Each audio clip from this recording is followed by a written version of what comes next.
ईमान का इकरार करेंगे। मैं ईमान रखता हूँ खुदाए कादिर बाप पर जिसने आसमान और ज़मीन को पैदा किया और उसके इकलौते बेटे हमारे खुदा यीशु मसीह पर जो रूह कुदस की कुदरत से पेट में पड़ा, तुम्हारी मरियम से पैदा हुआ, पैंतोस पिलातुस की हुक्म में दुख उठाया, मसलूब हुआ, मर गया, दफन हुआ, आलमे अरवाह में उतर गया, इस दिन मुर्दों में से जी उठा, आसमान पर चढ़ गया और खुदाए कादिर मुतअल्लिक़ बाप की दाहिनी तरफ बैठा है, जहाँ से वो जिंदों और मुर्दों की अदालत करने पाएगा। मैं ईमान रखता हूँ रूहुल कुदस पर, पाक आलमगीर कलीसिया पर, मुकद्दसों की रफ़ाक़त, गुनाहों की माफ़ी, जिस्म के जी उठने और हमेशा की ज़िंदगी पर। आमीन। आए खड़े खड़े इंजील मुकद्दस की तिलावत करेंगे। मत्ती रसूल की इंजील 2 बाब उसकी 6, 7, 16, 17, 18 आयत को पढ़ दें जल्दी से। जब हेरोदेस ने देखा कि मजूसियों ने मेरे साथ हंसी की तो नहायत गुस्से हुआ और आदमी भेजकर बैतलहम और उसकी सब सरहदों के अंदर के उन सब लड़कों को कत्ल करवा दिया जो 2 वर्ष के या इससे छोटे थे, उस वक्त के साथ से जो उसने मजूसियों से तहकीक की थी। उस वक्त वो बात पूरी हुई जो यिर्मयाह नबी की मार्फत कही गई थी कि राफा में आवाज सुनाई दी, रोना और बड़ा मातम, राखल अपने बच्चों को रो रही है और तसल्ली कबूल नहीं करती इसलिए कि वो नहीं है। आमीन। खुदा का पाकलाम पढ़ा और सुना जनाब सबके लिए बाइस से बरकत हो। आमीन। हम तशक्कुरो तशरीफ रखें।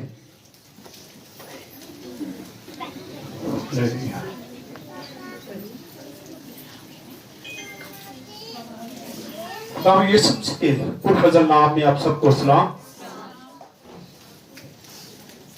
जैसा कि आप जानते हैं, हाल ही में हमने क्रिसमस सेलिब्रेट किया। उसके बाद 2024 में हम दाखिल हुए। खास मैसेज हैं जो हमने शुरू कर रखे हैं, क्योंकि बहुत जल्द हम अपनी रूटीन में आएंगे। जैसा कि हमने पैदाइश से काम शुरू किया था, पैदाइश से शुरू की थी किताब। अभी हम शायद गिनती में थे, लेकिन कुछ मैसेज ऐसे हैं जो क्रिसमस के बाद बहुत जरूरी होती है कि हम सीखें। सिर्फ हमें इस चीज का नहीं पता खुदा यीशु मसीह पैदा हुए और फिर उन्होंने हमारे निजात का काम कर दिया। बहुत सारे वाकयात हुए थे।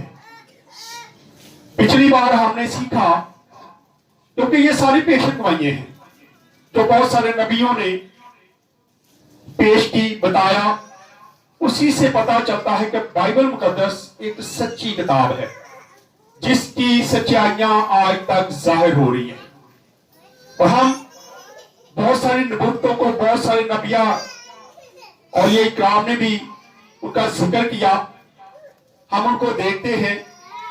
आज पिछली बार हमने देखा कि खुदा यीशु मसीह नासरत मिस्र में चले जाते हैं और मिस्र से पहले से पेशेंट बाई थी कि मैंने अपने बेटे को मिस्र से बुलाया है। आज हम इसी से आगे थोड़ा सा बढ़ते हैं। तो जब हेरोदेस बादशाह ने मजूसियों को भेजा था कि तुम क्या करो, उस बच्चे को ढूंढो, अपना काम आसान करना चाहता था ताकि ये मजूसी जाए और जाके बताओ यीशु मसीह को सजदा करें, क्योंकि इन्होंने सितारा देखा है ये उसको जल्दी ढूंढ लेंगे।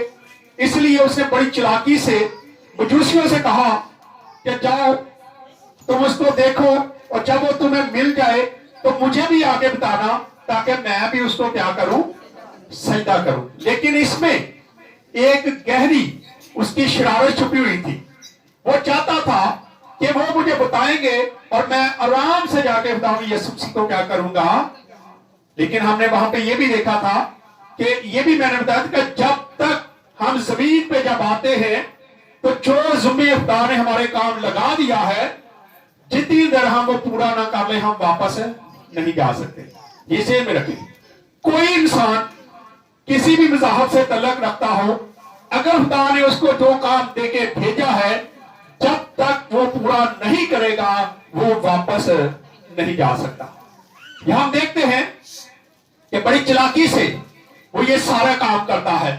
और फिर हम देखते हैं, इसको दोबारा से पढ़ने लगा, लिखा है जब हेरोदेस ने देखा कि मजूसियों ने मेरे साथ हंसी की तो नहायत गुस्से हुआ और आदमी भेजकर बैतलहम उसके सब सरहदों के अंदर के सब लड़कों को कत्ल करवा दिया जो दो बरस या इससे छोटे थे।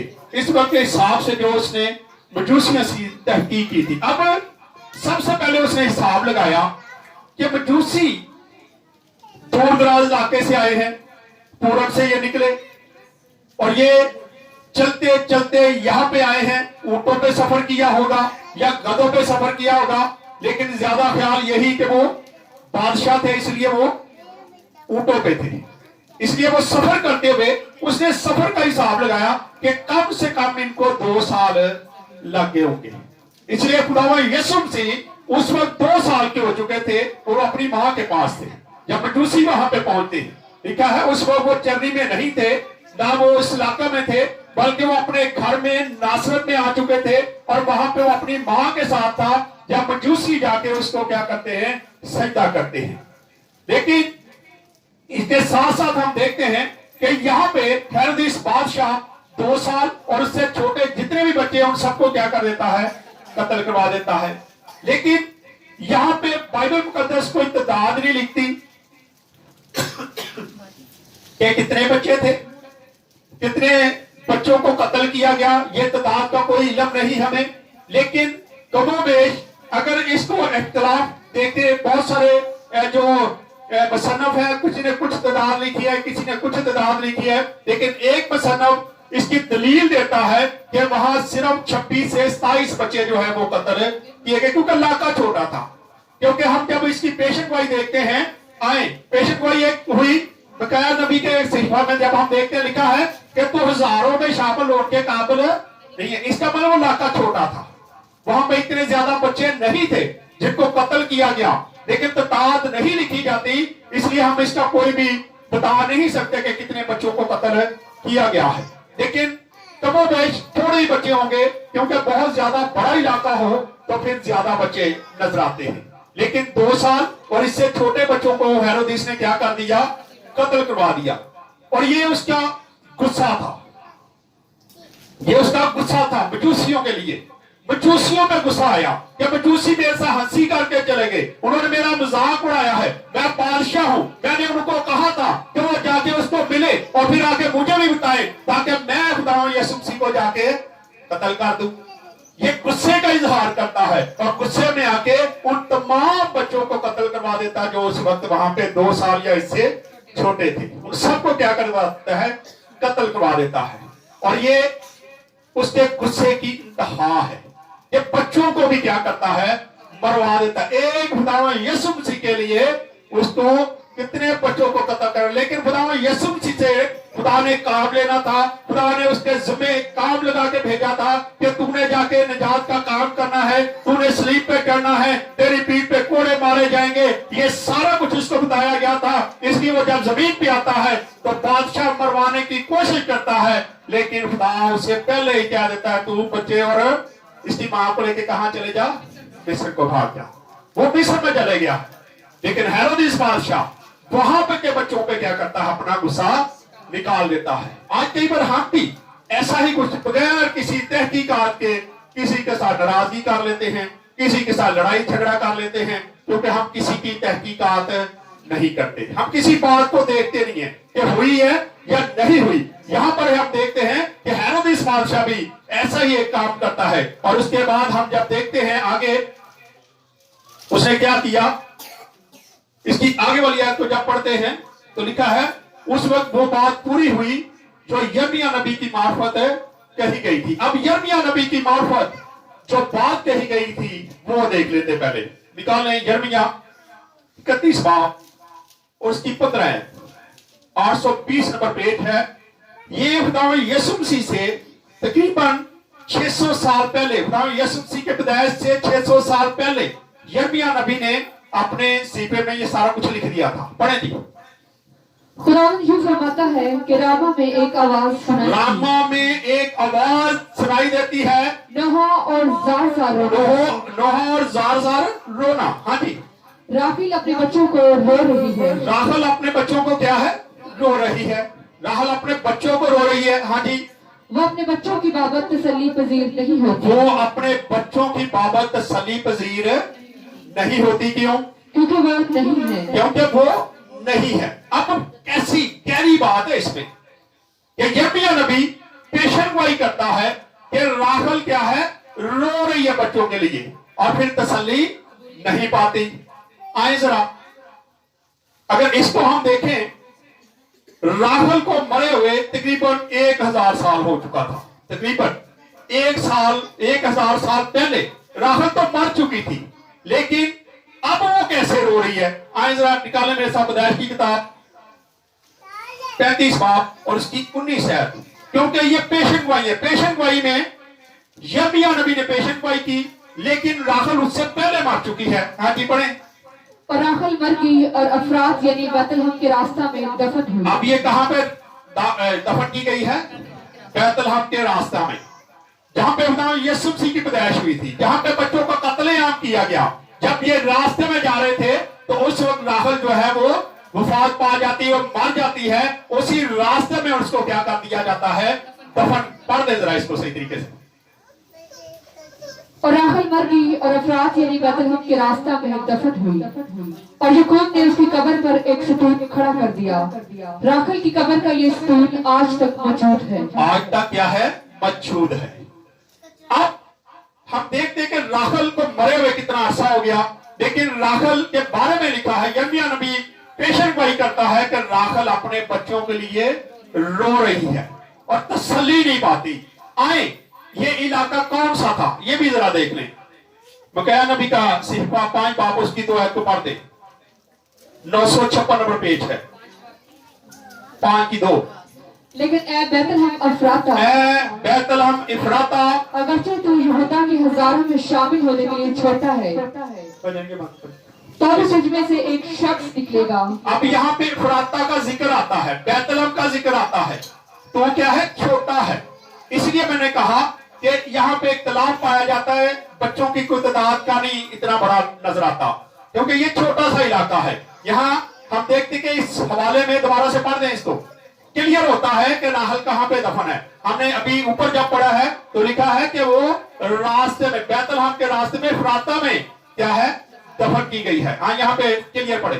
لیکن اے بیت لحم افراتا, اگرچہ تو یہودا کے ہزاروں میں شامل ہونے کے لیے چھوٹا ہے, تو بھی تجھ میں سے ایک شخص نکلے گا اور میرے حضور اسرائیل کا حاکم ہوگا. ایک حاکم ہوگا, اسرائیل کا حاکم ہوگا. یہاں پہ پیشن گوئی, یہ بھی پیشن گوئی تھی. اور یہاں پہ ہم دیکھتے ہیں کہ راحل کو مرے ہوئے ایک عرصہ ہو چکا ہے اور راحل مر چکی ہے, دفن ہے. لیکن اب خیال پیش کیا جاتا ہے کہ جب راحل اپنے لوگوں کے لیے اتنا درد رکھتی ہے, ان کا خیال ہے کہ جب لوگ اپنے بچوں کو دفن کرنے کے لیے ساتھ ساتھ سے جاتے تھے تو راحل بھی ساتھ ساتھ کیا کرتی تھی, ماتم کرتی تھی, روتی تھی. یہ خیال پیش کیا جاتا ہے. اس لیے پہلے سے پیشن گوئی ہوئی کہ راحل جو ہے اس جگہ پہ ماتم کرتی ہے اور تسلی نہیں پاتی. لیکن یہاں پر ایک چیز اور نظر آتی ہے کہ ہیرودیس بادشاہ نے غصے میں آ کے, تیش میں آ کے اتنا بڑا قدم اٹھا دیا, اور آج تک تاریخ میں اس کا نام جو قلم بند ہے وہ کیا کہہ سکتے ہیں, بدنامی کی طرف ہی ہے نا, کہ اس نے چھوٹے بچوں کو یسوع مسیح کے لیے اس کو قتل کروانے کے لیے اس نے کتنے بچوں کو برباد دیا. لیکن اگلے جگہ پہ ہم دیکھتے ہیں راحل کو, कि राखल कितना दर्द रखती है अपनी कौम के लिए कि वो मर भी चुकी है, दफन है, लेकिन जब वहां से लोग जाते हैं रोते हुए अपने बच्चों को दफन करने जाते हैं तो राखल के रोने की आवाज आती है कि वो भी अपने बच्चों के लिए क्या कर रही है, मातम कर रही है, रो रही है। आज हमें हेरोदेस की बादशाह की तरफ नहीं बल्कि हमें राखल की तरह अपना दिल रखना चाहिए। हमारे दिल में अपने लोगों के लिए दर्द होना चाहिए ताकि हमारे लोगों पर कोई मुश्किल आ जाए, परेशानी आ जाए तो हमारे दिल में भी उतना ही दुख हो जितना राखल के दिल में था। राखल मरी हुई भी क्या है, अपने बच्चों के लिए मातम कर रही है, रो रही है। इसलिए आज जरूरत है हम फराउन ना बने। आज हम फराउन बन जाते हैं, हम अपना इंसाफ करने की कोशिश करते हैं, अपनी तरफ से सारा कुछ करने की कोशिश करते हैं, लेकिन राखल को देखते हैं कि राखल मरकर भी अपने लोगों के गम में नठाल नजर आती है। आज हमें राखल बनने की जरूरत है, ना कि हम हेरोदेस बने बने। आए खुदा इस कलाम के विसला से खुदा हम सबको बरकत दे। आए अपने सिरों को झुकाएंगे, दुआ करेंगे। भाइयों में से कोई दुआ बयान नहीं करे, है कोई भाई आया है कि दुआ करें, अपने सर को झुकाएं, खुदावंद के हुजूर में सूझ कर अपनी गाय मना जाते खुदावंद के हुजूर में रखें। कुदूस कुदूस जिंदा आसमानी बाप, हम आपका शुक्र अदा करते हैं तमाम नेमतों के लिए जो आपने अता की, और ये शर्फ बख्शा के तहत सुबह मिलकर हम आपके नाम की दोस्ताई करें।